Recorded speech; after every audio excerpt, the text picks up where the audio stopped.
All right, moving on here back at home. Well, RTA's bumpy ride. The agency is still trying to make ends meet because of a $7 million budget shortfall. Their fix-it plan is a combination of fare hikes and the elimination of some less traveled routes. Final decisions expected today, but that did not happen. The Now's Lauren Wilson is here live. And Lauren, the plan needs more work.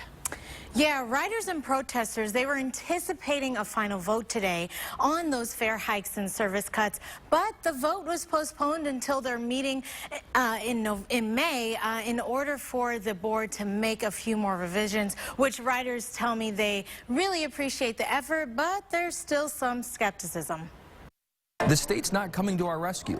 They're not coming. The budget time is clicking. The longer we wait to act, the bigger the deficit will become. After nearly a dozen public hearings, RTA President Joe Calabrese and his team announced today that they've readjusted their original budget proposal. We asked them to give us specific information, where they travel from, where they travel to, when they travel, so we can best adjust our schedule within those budgetary parameters to serve their needs. Initially, a major sticking point for riders was the proposed paratransit fare hike of $1.25.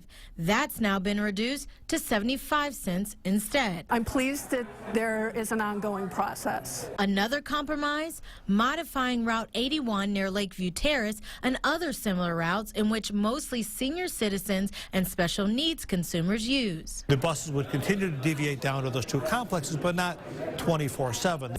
There's concerns from mayors throughout the county about these route cuts. In fact, you know, the desire is the exact opposite, that we start adding routes. There were some compromises. Were they as deep as we would have liked? I don't think so. The people that are most fragile in our community are the ones that are going to bear the most burden. That's why board members decided to hold off the vote. The same way we're willing to fund paying for a football stadium or paying for a baseball stadium, this is important, if not more important, to the future of the economy of the region.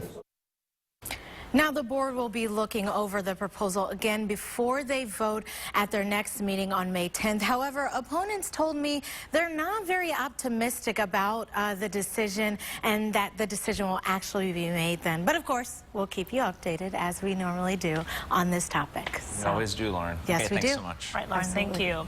Well, still ahead on the Now Cleveland, keeping